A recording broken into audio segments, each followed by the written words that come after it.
Quiet, please. Quiet. Quiet. I'm calling this meeting of the Ancient and Esoteric Order of the Jackalope to order. If you're new around here, we are a secret society devoted to the idea that which is least known is best to know. Each episode we find some strange story or amazing fact and share it with the world. Returning initiates might notice that things are a little different around here. A little leaner, a little meaner. We're trying out some new things, so please bear with us for a little while we see what's working. You all know me, I'm number 13, your usual master of ceremonies. Today, I've got a story for you from the early days of colonial America. But first, how about a promo for another most excellent podcast, also about colonial America?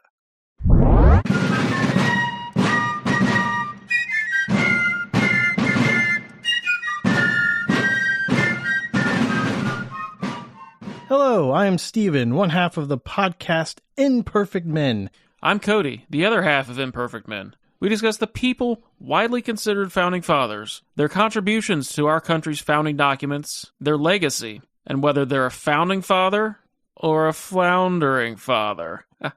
So follow us on Twitter at Imperfect Men Pod and listen and download us from any of your favorite podcast platforms. I'm Cody. And I'm Steven. And we are Imperfect Men.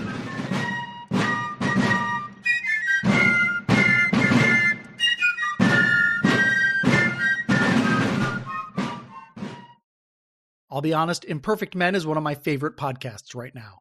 As a Pennsylvanian, I really appreciated their episode on John Dickinson. I grew up totally 1776 pilled on the guy, and it's great to hear someone setting the record straight. And if colonial America isn't your bag, you can always go listen to their other podcast about Andy Sidaris movies instead. With that out of the way, let's get started. Episode 101, Universally Detested, presented by number 13. Edward Hyde, Lord Cornbury, hero of the Glorious Revolution and first cousin of Queen Anne, served as the colonial governor of New York from 1701 to 1708. How did he do? Well, let's look at the judgment of posterity. I hope some abler hand has done this province and my Lord Cornbury as much justice as to lay before you an administration so where exactly paralleled as in that of Jessius Florus, governor of Judea, and has told you that Her Majesty's revenue here is nigh expiring, and will certainly fall, if some else been sent in my lord's stead. A man of vicious character and broken fortune, sent by a minister to get him out of a way. A man of ability so slender as almost to verge on intellectual imbecility, with loose principles and a violent temper. Half-witted, Lord Cornbury, whose merits in being the proto-deserter from her father required some gratitude, was sent to play his imbecile pranks as the governor of the invaluable colonies James II had founded in North America.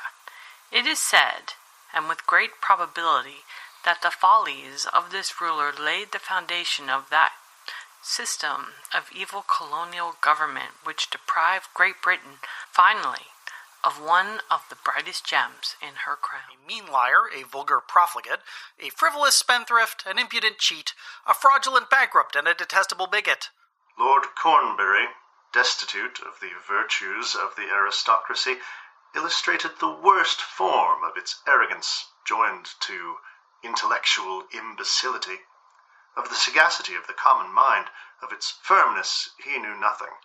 Of political power, he had no conception, except as it emanates from the self-will of a superior.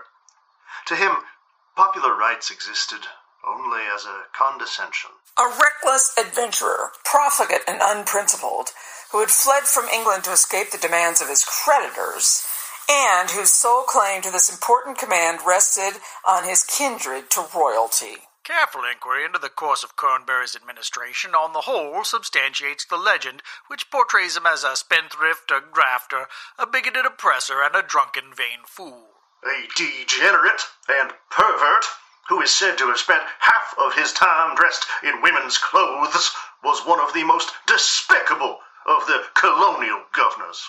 We never had a governor so universally detested, nor one who so richly deserved the public abhorrence. Yikes. What the heck could one man do that was so terrible and beyond the pale that he became the most hated man in New York, so universally detested that historians were still lining up to dunk on him 300 years later? Let's find out. First, let's establish some background you'll need to make sense of everything. It is 1658, and Oliver Cromwell, Lord Protector of the Commonwealth of England, Scotland, and Ireland, is dead. His son Richard takes his place, but proves to be a weak and indecisive leader. It's not long before his political opponents seize control of the New Model Army, occupy London, force Richard to step down, and restore Parliament. A few months later, Parliament reaches out to the Stuarts living in exile and asks them to return as heads of state. On May 29, 1660, Charles II returns to London to enormous acclaim. At roughly the same time, James Stuart, the Duke of York, marries one Anne Hyde. Almost everyone in England thought this was a terrible idea, a waste of a perfectly good crown prince who should have been affianced to some foreign royal to shore up an alliance, or to some rich lord's daughter to shore up the crown's finances. Anne had nothing going on in those departments. She wasn't even all that good looking, but James had knocked her up, and he was determined to make an honest woman of her. James and Anne would remain married until her unfortunate death 11 years later. Their union produced numerous children, only 2 of which survived to adulthood, the Princesses Mary and Anne. Their marriage was good for one person, Anne's father, Edward Hyde. Edward had already received Charles II's favor for his loyalty and for his role in the negotiations which returned the Stuarts to power. He had already been appointed Chancellor of the Exchequer and created Viscount Cornbury and Earl of Clarendon. Now he received additional prestige and patronage as a royal father-in-law.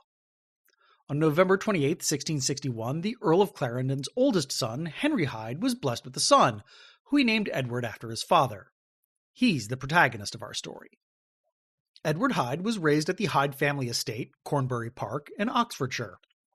As a teenager, he was sent off to Geneva to study at the Academy de Calvin, where young European gentlemen received a broad liberal arts education. He was apparently one of their prized pupils, because for 2 years running he was chosen to be the king of the arquebus drill during the city's Exercice de l'Arc festival. In 1682, Edward graduated from the Academy and toured Europe. In Paris, he was presented to King Louis XIV. He received a much frostier reception in the Netherlands when he dropped in on his cousin, the Princess Mary. Mary's husband, Prince William of Orange, often butted heads with the other Stuart men, who suspected he was trying to usurp their authority. Because he was. There wasn't much William could do to Charles and James, but he could vent his frustrations on poor little Edward Hyde.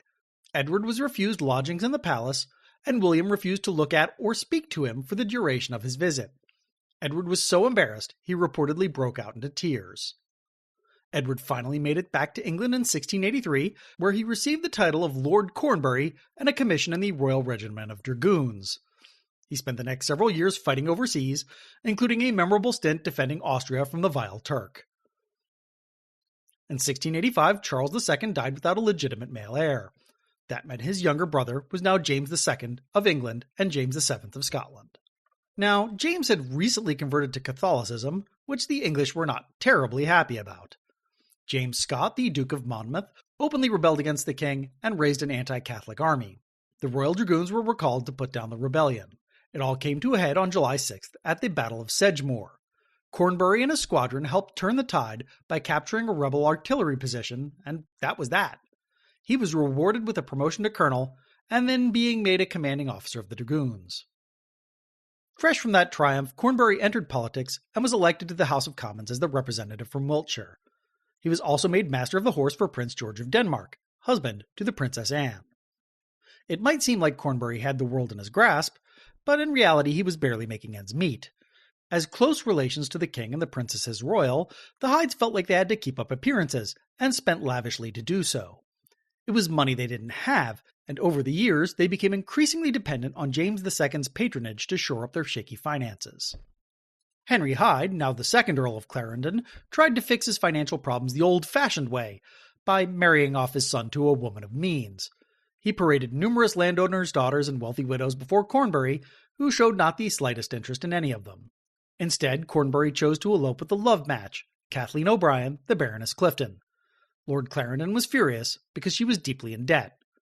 No matter, though, love conquers all. Except maybe money. On June 10, 1688, James II's second wife, Mary of Modena, gave birth to a healthy baby boy.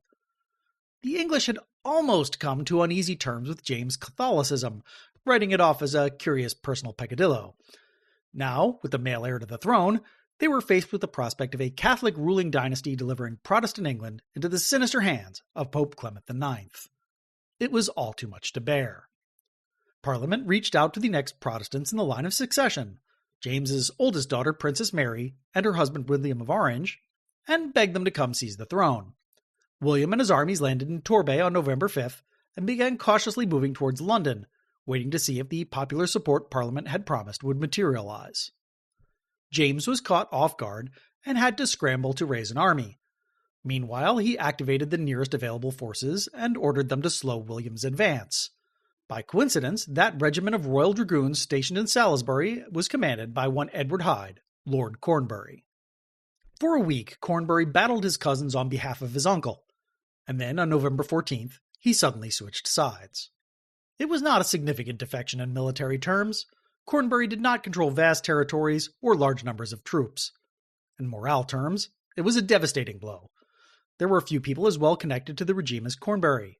He was the king's nephew, first cousin to the princesses Mary and Anne, Prince George's master of the horse, and son of the Earl of Clarendon, who also happened to be the Lord Keeper of the Privy Seal. He was the first noble of any significance to defect. When James II learned of his nephew's betrayal, he chugged a bottle of wine, silently left the dinner table, and went to bed angry and dyspeptic. Meanwhile, the Earl of Clarendon tore at his breast and wailed, "Oh God, that my son should be a rebel!" Other royals, like the Princess Anne, correctly foresaw that Cornbury's betrayal would be the first of many. They hoped that the defections would force James to come to his senses and reach some sort of accommodation with Parliament. They were deluding themselves. It was not in James's nature to compromise. It was, though, in his nature to quit. On December 23rd, he exiled himself to France, handing the throne of England to King William III and Queen Mary II. Backing the winning side should have been good for Cornbury, but it turns out King William just didn't like him. The fact that his father remained an unreconstructed Jacobite didn't help either. Cornbury was removed from command of the Royal Dragoons and later dismissed as Prince George's master of the horse. As a result, Cornbury had no income. At the time, members of Parliament were not paid, but still had to deal with his large personal expenses and the debts that had accrued to his wife's estates. By 1697, he was whining that he had "not a shilling to help myself with, nor to get dinner for my wife and myself." He was reduced to begging his father for financial assistance. The second Earl of Clarendon was not terribly disposed to help the son who had helped depose his beloved James II. He didn't have the money anyway. He had been living large and counting on the king to help cover his debts. Whoops. In the end, it was William who came to Cornbury's rescue, granting him a small stipend of £10 a week. William may not have liked his cousin, but he was still a cousin. And maybe he was getting soft in his old age, especially after the death of his wife. That would certainly explain why when Richard Coote, Earl of Bellamont and the Governor of New York, died unexpectedly in the spring of 1701, King William appointed Lord Cornbury to be his successor. Later historians would claim that Cornbury had been appointed to the position by Queen Anne as a way to enrich her favorite cousin, an unqualified oaf who was being hunted out of England by a host of hungry creditors. This is wrong on several accounts. First, Cornbury was appointed by King William, not Queen Anne. And while Cornbury may have been one of Anne's favorites, William seems to have been indifferent to him at best. Whether or not the position was meant to enrich Cornbury is a matter of debate. Extracting some degree of profit from an appointed position would have been expected at the time, and not seen as graft or corruption unless it was excessive. He certainly wasn't unqualified. If nothing else, his military experience would be needed in a recently conquered colony constantly threatened by the Dutch, the French, and the Iroquois. As for the debts, well, there's no denying his personal finances were not great, but Cornbury's largest debts had been incurred as a direct result of his new position. New governors were expected to provide uniforms for the soldiers under his command. Cornbury didn't have the money on hand and purchased on credit, but the Mercers immediately had him arrested, presumably so he couldn't escape the debt by going abroad. In the end, the king had to step in and square accounts to make sure his new governor could catch his boat. The irony is that when Cornbury arrived in New York, the uniforms turned out to be shoddy, so he had the Mercers prosecuted by the Board of Trade. Revenge is sweet. Cornbury set out from Spithead on November 5th, 1701. Travel being what it was at the time, it took him a month just to reach Falmouth, and he did not actually set out across the Atlantic until March 13th of the following year. By that time, William III had been dead for 5 days, and Anne had been proclaimed queen, though she had yet to be coronated. He arrived in New York on May 3rd, 1702, and got right to work. Well, sort of.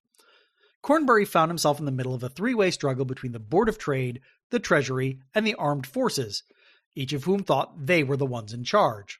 As governor, Cornbury theoretically represented the Board of Trade, and on paper he was commander-in-chief of the Armed Forces. Of course, the Treasury controlled all the money, making it virtually impossible to do anything without their cooperation. All three groups had incompatible needs and goals. Then there were the locals.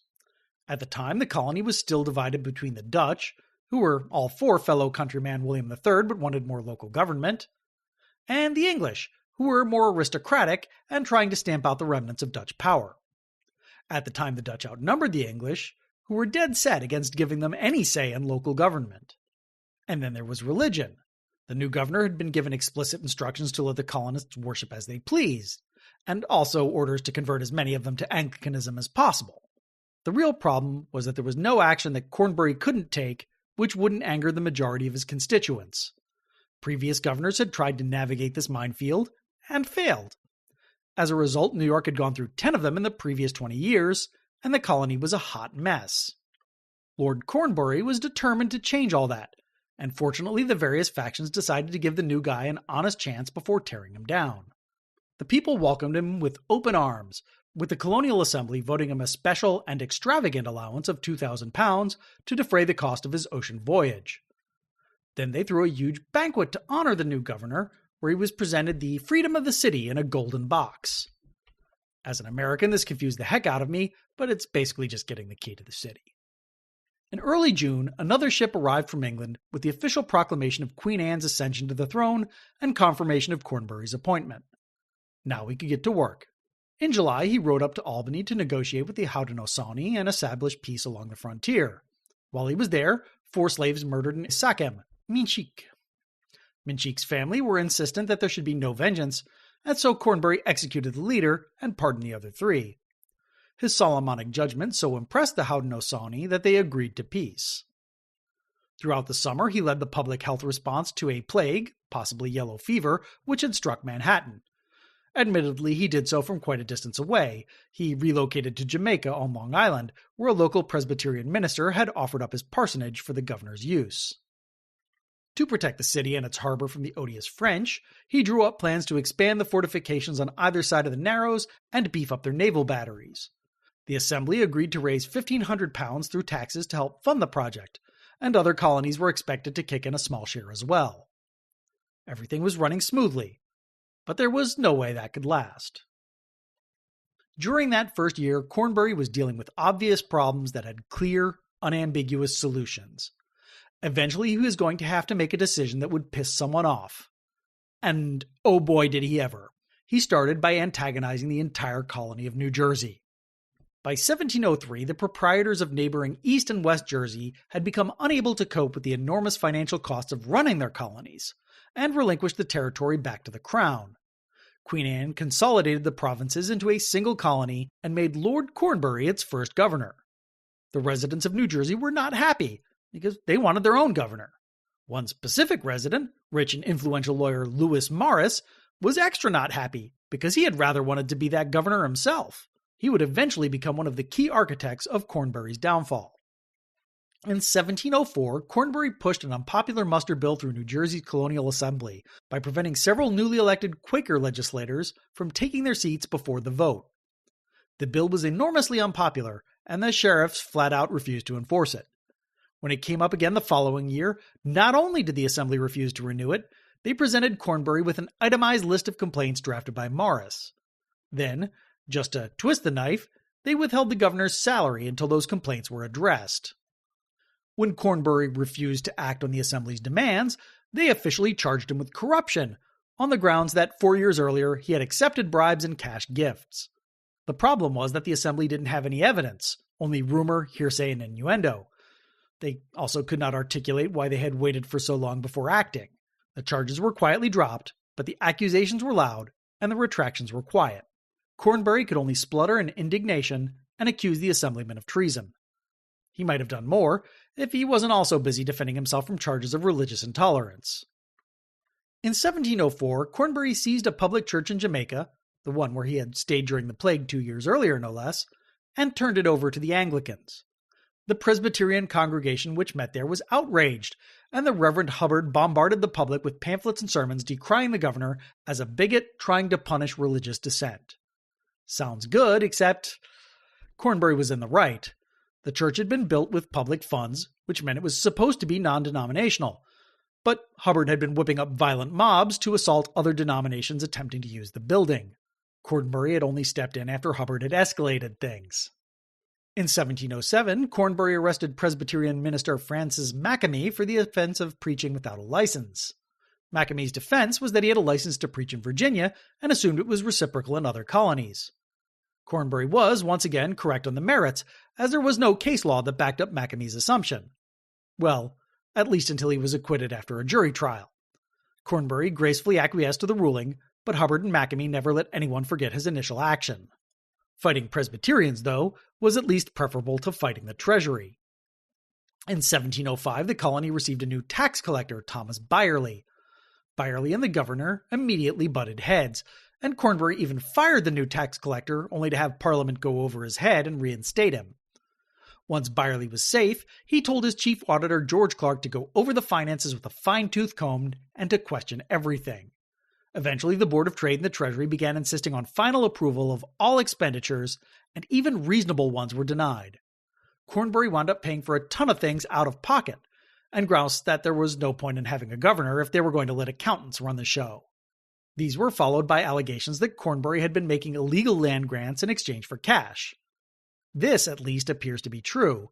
Individual tracts were supposed to be limited to 1,000 acres or less, but Cornbury made at least one grant of 800,000 acres and a second that was over 2 million acres.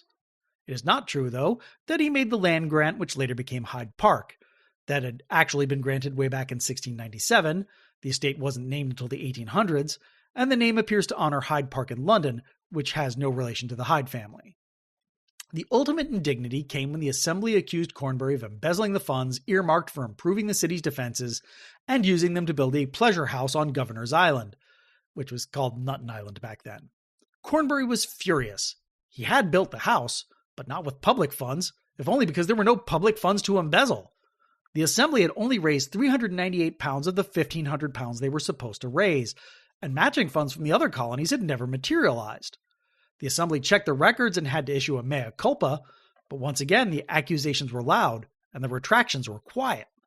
Just to be safe, though, they decided to follow New Jersey's lead and refused to pay the governor's salary until everything had been sorted out. Cornbury was forced to live on savings and credit for over 2 years. And while we're talking about Fort Anne, let's not forget about Cornbury's jurisdictional spats with the military. In July 1706, a British privateer sailed several captured French vessels into the harbor. An officer who had been captaining one of the prize ships had recently died, leaving a vacancy to be filled. Cornbury picked a replacement. The Royal Navy picked a different replacement. Now, as governor of New York, Cornbury was technically a vice admiral and ranked every other naval officer present, but the Navy attempted an end run around his authority by ordering the ship at question back to sea before the matter could be resolved in the courts. A compromise was eventually reached, but not before Cornbury had to order Army officers to arrest Navy officers. It did not look good for anyone involved. By 1707, New York, New Jersey, the Quakers, the Presbyterians, the Board of Trade, and the Treasury were all petitioning Queen Anne for Cornbury's removal. The Navy was none too happy with him either. Of course, mere complaints were never going to get the Queen's attention, so Cornbury's enemies took things to the next level: malicious gossip and character assassination. They stretched the truth until he seemed like one of history's greatest ego monsters. It was rumored that Cornbury preferred to be addressed not as Your Lordship, but as His High Mightiness, purportedly an antiquated Dutch title. They said he was a weirdo and a sex pest with an ear kink, who had interrupted his welcome banquet to read a poem about how beautiful his wife's ears were, and insisting everyone should come up and check them out. They also said he stopped people with comely ears on the street so he could give them a tug on the lobes. They said his extravagance was beyond reason, that he lived in a style greater than any European lord. They claimed the barge he took to Albany to visit the Haudenosaunee was more extravagant than Cleopatra's pleasure barge. They accused him of using more than 300 pounds of candles every month and paying double the market rate for them, apparently as some part of a kickback scheme. They said he drank like a fish, consuming 20 pipes of Madeira over 18 months at a cost of over £500. They also said he was a cheat who turned to unconventional schemes to raise money after the assemblies cut him off. Most notably, they claimed he would throw lavish balls at the governor's mansion, then charge his guests admission when they showed up.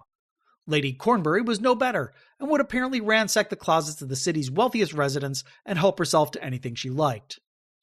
This last rumor was especially cruel because Lady Cornbury had actually died in August 1706, leaving her husband all alone in an increasingly hostile colony. It's doubtful that Queen Anne believed any of this malicious gossip, but she still had a huge problem. While her cousin remained in office, nothing could get done. The assemblies refused to pass budgets or bills, and colonial affairs ground to a halt. What was a queen to do? Her royal cousin had to go. She removed Lord Cornbury from office and sent John, Lord Lovelace, Baron of Hurley, to take his place. Popular legend says that when Lord Lovelace arrived at Manhattan on December 18, 1708, Lord Cornbury had only £200 to his name and an astonishing £14,000 in debt. Consequently, he was thrown into debtor's prison and his possessions auctioned off by the sheriff. He rotted away for over a year until his father died and he inherited the title of Earl of Clarendon and a seat in the House of Lords, at which point he was free because peers had absolute immunity to civil actions. Popular legend is full of crap. Cornbury did have significant debts, but only to the tune of £4,000, and he seems to have stuck around voluntarily to settle those debts and defend his good name. He does not appear to have spent time in prison, and in any case, peers don't have absolute immunity to civil actions. His father had died, though, on October 31st, 1709. Word did not reach New York until 3 months later, and as soon as the new Earl of Clarendon heard, he bid good riddance to the colonies and got on the first boat back to England. Upon his return to England, Lord Cornbury, I'm going to continue to call him Lord Cornbury because all of these shifting titles give me a headache, Lord Cornbury enjoyed Queen Anne's favor. He was appointed to the Privy Council, named First Commissioner of the Admiralty, given lodgings in Somerset House, and awarded a pension of £2,000 a year. As the Queen's health began to decline, Cornbury was appointed Envoy Extraordinary to Prince George of Hanover. George was next in line of succession, and Anne was worried that her ambitious cousin would do to her what her brother-in-law had done to her father. Cornbury's job was to communicate to the prince that would never happen. When Anne finally died in 1715, Prince George became King George I. He did some significant house cleaning, and Lord Cornbury was out. He still had his seat in the House of Lords, but he never had a significant role in government ever again. I would say he enjoyed his retirement, except during the same period all of his adult children predeceased him. He died on March 31st, 1723, and was interred in the Hyde family crypt at Westminster Abbey. His aunt, Lady Frances Keightley, wrote a moving obituary for her nephew. Lay not his follies to his charge, but have mercy on his poor soul. As time went on, Lord Cornbury became comfortably obscure. He was largely forgotten by the British, save for his heroic turn in the Glorious Revolution, and utterly reviled by the Americans, who exaggerated his awfulness with each successive generation. It did not help that most of the sources American historians had to fall back on were written by Cornbury's enemies and full of vicious satirical mockery, if not outright character assassination. It did not help that as events became more distant, timelines became tangled and events became blown out of proportion. An embattled and largely impotent executive became a nepo baby failson appointed by Queen Anne in a last-ditch attempt to keep him out of prison, who then engaged in bribery and graft on a massive scale when he wasn't yanking on women's ears and instituting a cover charge for his wild ragers. For all his supposedly legendary awfulness, Cornbury's legacy seems insignificant. I can basically think of only two lasting outcomes from his term of office. First, the Treasury used his trumped-up financial scandals to assume an increased role in colonial affairs. They didn't do a damn thing to curb corruption, mind you, but they tried. And second, his heavy-handed muster bill so angered the people of New Jersey that they never quite got their stuff together militarily. In 1774, Governor William Franklin had to sheepishly tell the British that the colony had no real militia and no fortifications. So in that sense, I guess he made the American Revolution a lot easier for our side? Yay, maybe? That's about it. I do feel a little sorry for Cornbury. He had an impossible job with numerous constituencies which could never be simultaneously appeased. There was almost no one who could thread that needle, and it's hard to get angry at him for not rising to the occasion. It doesn't mean he didn't suck, though. Of course, the real question about Lord Cornbury is this. Was he a transvestite? If you're wondering where this is coming from, well, think back to the beginning of the episode, because I stuck this in the opening bit without comment. A degenerate and pervert who is said to have spent half of his time dressed in women's clothes was one of the most despicable of the colonial governors. And now, I'm going to comment the hell out of it. As the legend goes, the first time Cornbury went to preside over New York's colonial assembly, he showed up wearing women's clothing. And not just any old rags, but a fancy hooped gown with an elaborate headdress, jewels, and a fan. The legislators, unsurprisingly, asked what the hell he was doing, and he snorted, "You're all very stupid people not to see the propriety of it all. In this place and on this occasion I represent a woman, and in all respects I ought to represent her as faithfully as I can." At first, he only dressed up for sessions of the assembly, but eventually he just started dressing up whenever he felt like it. Parading the fort in the dress of a woman, and carousing and reveling in the most shameless manner. Some sources say he felt compelled to dress as a woman for a month each year, and others say he did it for months on end.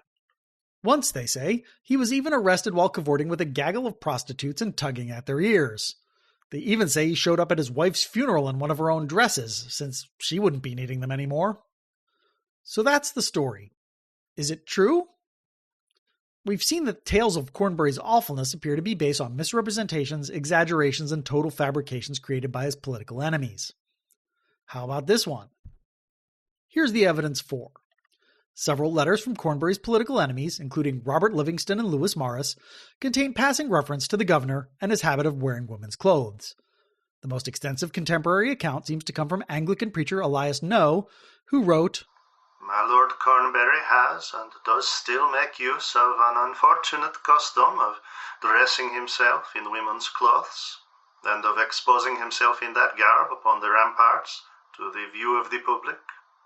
In that dress he draws a world of spectators upon him, and consequently as many censures, especially for exposing himself in such a manner all the great holy days, and even in an hour or two after going to the communion." Robert Hunter, one of Cornbury's successors as governor of New York, also wrote America's first play, Androboros, a lampoon intended to make Hunter's rivals look ridiculous. Lord Cornbury's analog in the play is Lord Winoboros, wine drinker, who does not actually appear on stage, but is referred to by other characters as a devotee to long robes of both Gendres. During the period when Cornbury was envoy extraordinary to Prince George, diplomat Baron von Bothmer wrote of rumors that while in the Indies, Cornbury dressed as a woman to better represent Queen Anne. Decades after Cornbury's death, Gilly Williams claimed that his father used to do business with Cornbury, who would sit by the window wearing women's clothing the whole time. He used to sit at the open window so dressed, to the great amusement of the neighbours. He employed always the most fashionable milliner, shoemaker, stye-maker, etc. A more extensive non-contemporary account was provided by historian Janet Livingston Montgomery, who in the late 1820s wrote down the stories of her grandmother Gertrude Van Cortlandt Beekman, who had lived in Manhattan during Cornbury's administration, and which seems to be the text from which most versions of the legend derive. The problem is this evidence is not even circumstantial. It's all just hearsay. It's hard to take the letters written by Cornbury's enemies at face value, especially since they were engaged in active character assassination of him at the time. Noe's is the most complete account, and you will note he does not personally claim to have witnessed Cornbury's behavior, nor does he name any witnesses who had, nor does he name specific dates and times. Also, these claims were almost always made in private correspondence and never in public. That makes them seem more like gossip than actual historical fact. Likewise, it's hard to extrapolate real-life behavior from a fictional depiction of a person. Several characters in Androboros wind up in drag over the course of the play, but only Cornbury gets accused of being a transvestite in real life. Baron von Bothmer's account and other similar statements are merely repeating rumors and innuendo and are not reflective of personal experience. Other claims are even less reliable, as they post-date the alleged behavior by half a century or more. Speaking of that, Gertrude Van Cortlandt Beekman was a small child during Cornbury's term of office. The stories she told were not her own, but versions of one that had been told to her by her mother. Janet Livingston Montgomery would not vouch for their historicity, and explicitly warned readers not to trust them. Everyone just ignored that disclaimer because the gossip was so juicy. Beyond that, No English contemporary of Cornbury ever made note of his cross-dressing, which would have been something extraordinary at the time, and definitely worth noting. Historian Patricia Bonomi is the leading authority on Lord Cornbury, and she does not think it is likely that Cornbury was a transvestite. Her main argument is that if Cornbury had really been a crossdresser to the extent claimed by legend, it would be so hard to cover up that there will be copious documentation. It's hard to argue with that. Bonomi offers the following reasons why Cornbury's enemies might have chosen this route. Emasculating or shaming a man by putting him in women's clothing is a time-honored trope from myth and legend. It is entirely possible Cornbury's enemies were just trying to make him look ludicrous. Or maybe they were making a political point through metaphor, drawing attention to the fact that Cornbury derived his political authority from a woman, and not a particularly strong one at that, even if she was a queen. Signifiers of what is masculine and feminine are often fluid. Until the mid-20th century, it was not uncommon for boys and girls to wear gender-neutral clothes, which often seem feminine to modern eyes. Pink used to be considered a strong masculine color. It might just be that Cornbury's fashion sense was too out there for less sophisticated puritanical colonists. Or it might be simply that they were trying to gin up outrage to attract the attention of the authorities in England. At the time, it was not uncommon to charge your enemies with treason, corruption, licentiousness, and homosexuality. Transvestitism was an unusual charge, but hardly beyond the pale. Okay, you say, but what about the portrait? All right then, let's talk about the portrait.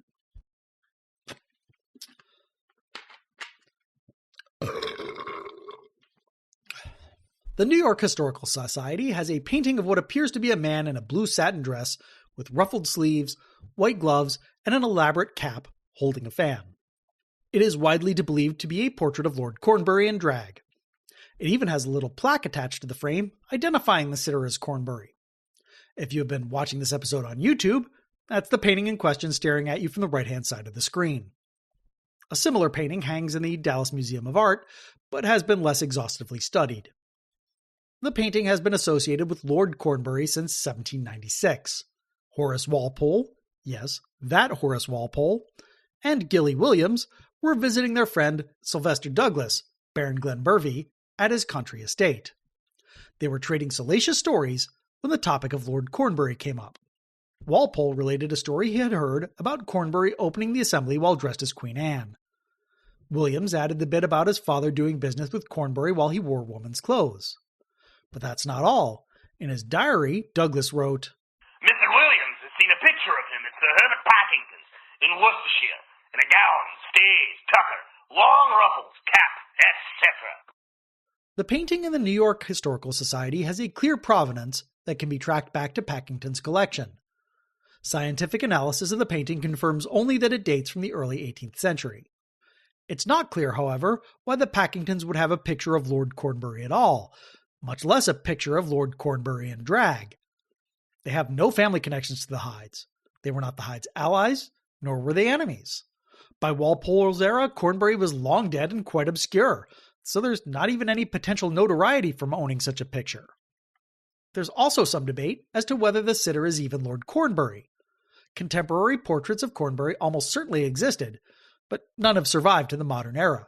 A few sketches and cameos exist, but do not appear to be contemporary, and the claims that they depict Cornbury are uncertain at best.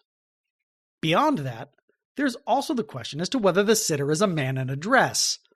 Those who are inclined to believe it is a picture of Cornbury point out various proportions of the face and shoulders, and even a supposed 5 o'clock shadow around the chin. There's no reason, though, why it couldn't be a portrait of a less than attractive but rich woman. Or even just a portrait of a woman of normal attractiveness, butchered by a less than talented artist. The most likely explanation is that the portrait is not of Lord Cornbury at all, but of a portrait of an unfortunately mannish woman, made even more mannish by a second-rate artist. But where's the fun in that? That, indeed, is the criticism leveled at Bonomi by scholars like Ralph J. Poole and Alan Taylor, who do not appreciate her attempt to knock the sensationalistic cruft off the Cornbury legend. Poole's argument is the weaker of the two, in that he basically argues that by making history correct but less colorful, Bonomi and her ilk are also making it less fun. Which, okay, I get what he's saying, but wouldn't it be better to be entertaining and correct? If you had to choose only one, wouldn't it be better to be the latter? Taylor has The same basic attitude, but his argument is more nuanced. He essentially argues that knowledge of the past is imperfect, and that there are limits to what we can learn through documentary evidence. Bonomi's historical records cannot prove a negative. They can show it is not likely that Cornbury was a crossdresser, but they cannot definitively prove that it didn't happen. It's a convincing line of argument, but frustrating in its implications. If you follow it to the logical endpoint, you must conclude that it is impossible to actually know anything through documentary evidence, which raises the question of what the bloody point of history is anyway. In the end, the question has to be what purpose the legendary version of Cornbury's rule serves. It's entertaining to be sure, but its exaggerated version of reality tells us nothing useful about the political history or colonial administration of New York. If learning about these is your goal, jettisoning the legend makes perfect sense. If you're looking to unearth a historical LGBTQIA+ icon, the Cornbury legend is potentially tempting. Then again, the documentation of his cross-dressing is pretty weak, and there's no indication of queerness anywhere else in Cornbury's life. Besides, do you also really want America's first drag queen to also be the worst governor in the history of New York? Probably not. Chantez, sachet away. On the other hand, if your goal is to learn about the minds of colonial New Yorkers and New Jerseyans, the Cornbury legend is quite useful. It tells us that they were preoccupied with graft and corruption, or at very least, not getting their fair share of graft and corruption. It tells us they were concerned about conspicuous extravagance. It tells us that they were already chafing under rule by a distant empire indifferent to local interests. And it also tells us that in their deepest, darkest imagination, they could be nasty little freaks. Key sources for this episode include Alan Taylor's Writing Early American History, Charles Worthen Spencer's The Cornbury Legend, John Grant Wilson's The Memorial History of the City of New York from its first settlement to the year 1892, and Shelley Ross's Fall from Grace, Sex Scandal and Corruption in American Politics from 1702 to the present. Really though, if you're interested in Lord Cornbury at all, you owe it to yourself to read Patricia Bonomi's The Lord Cornbury Scandal, The Politics of Reputation in British America, which is probably the best and most thorough book on the subject. The script for this episode, along with sources, links, and more, can be found on our website at orderthejackalope.com. That's orderthejackalope.com with hyphens between the words if you're typing it out, or you can just click on the link in the show notes. Special thanks to the loyal friends of the Order who contributed their voices to this episode in order of appearance. Number 2, Robert B. White III. Richard Lapoitevin of the Curiosity Of podcast. Number 7, Dorothy White. Eric Leslie. Kristen Harkness. And Marianne White. Connections! I first stumbled across the story of Lord Cornbury and Brian Regal's Secret History of the Jersey Devil while researching the Jersey Devil hoax that hit South Jersey and Philadelphia in 1909, which we covered in the episode What Is It? I know that's a pretty weak connection, I know. I have a better one, but it connects to an episode later this season, so come back in 9 weeks to find out what it is. Correspondence! Reaching into the listener mailbag, we have here an email from Gerard Artson about the episode 7 Minutes in Heaven, about everyone's favorite spiritualist fascist UFO enthusiast, William Dudley Pelley. That episode features a brief mention of UFO contactee and Space Brothers enthusiast George Adamski, who is Gerard's particular area of interest. Gerard would like us to know that Adamski was not a fascist, nor was he influenced by Pelley or IM founder Guy Ballard. Now, I've gone through the episode and I don't see where I said that Adamski was a fascist. All I said was that he briefly subscribed to Pelley's League of the Liberation, but I suppose the implication is created by mentioning Adamski and Pelley in the same breath. So let's make it official. I do not think Adamski was a fascist.